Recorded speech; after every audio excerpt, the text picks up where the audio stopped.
Hello everyone, welcome back to my channel. It's my journey. ఇప్పటి వరకు మనము conversations చాలా ప్రాక్టీస్ చేస్తాం. అయితే ఈ రోజు టీచర్స్ కి, పేరెంట్స్ కి కూడా ఉపయోగపడే ముఖ్యమైన టాపిక్ గురించి మాట్లాడుతున్నాము. So the topic name is English for parent teacher meetings. Yes, soon చాలా మంది టీచర్స్ పేరెంట్ టీచర్ మీటింగ్ లో పార్టిసిపేట్ చేయబోతున్నారు కాబట్టి వాళ్ళకి ఇది ఖచ్చితంగా ఉపయోగపడుతుంది.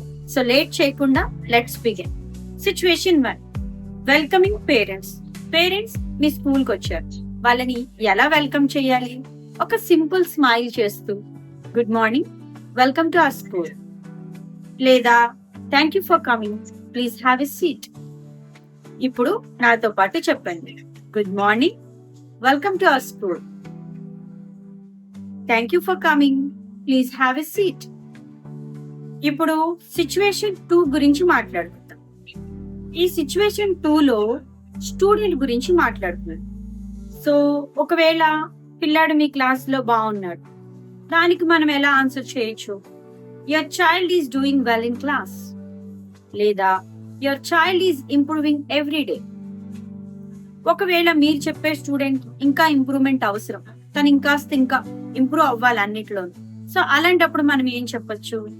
Your child needs a little more practice in reading. ఒకవేళ రైటింగ్ అయితే రీడింగ్ మార్చి రైటింగ్ పెట్టాలి. సో ఎప్పుడు కూడా గుర్తుపెట్టుకోండి, ఎప్పుడు కూడా యువర్ చైల్డ్ ఈజ్ వీక్ అలా చెప్పదు. Instead of that your child needs more practice. ఇది పొలైట్ ఇంగ్లీష్. సో విషయం ఒకటే, కానీ కన్వే చేసే విధానాన్ని బట్టి కూడా కన్వర్జేషన్ అనేది పాజిటివ్ గా వెళ్తుంది ముందుకి. ఇక సిచ్యువేషన్ 3, ఇప్పుడు పేరెంట్స్ ని కేర్ తీసుకోమని మనం ఎంకరేజ్ చేయాలి. సో అలాంటప్పుడు మనం ఏం చెప్పొచ్చు? Please encourage your child to read every day, లేదా kindly spend 20 minutes with your child at home. So simple, respectful, professional గా ఉంటుంది. ఇప్పుడు మనము ప్రాక్టీస్ చేద్దాం. ఇవి మీరు సిన్సియర్ గా ప్రాక్టీస్ చేయాలి. నా వెంట రిపీట్ చేయండి. Thank you for coming. Your child is doing well. Your child needs more practice.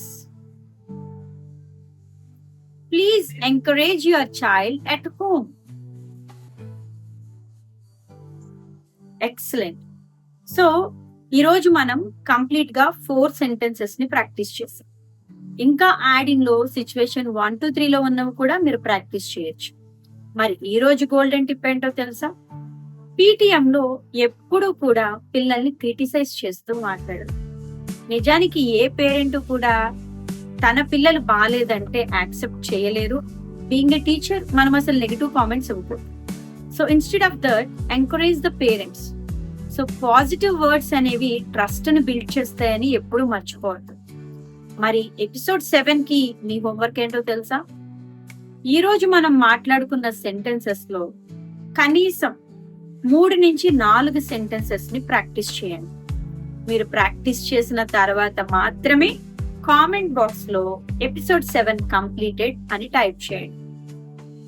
Remember, good communication builds good relationships. In episode 7 English for class room instructions గురించి నేర్చుకుందాం. ఇది ప్రతి టీచర్ కి చాలా ఇంపార్టెంట్. ఇంకా మీలా ఎవరైతే ఇంగ్లీష్ ప్రాబ్లమ్ తో సఫర్ అవుతున్నారో వాళ్ళందరికీ కూడా మన వీడియోస్ ని షేర్ చేయండి.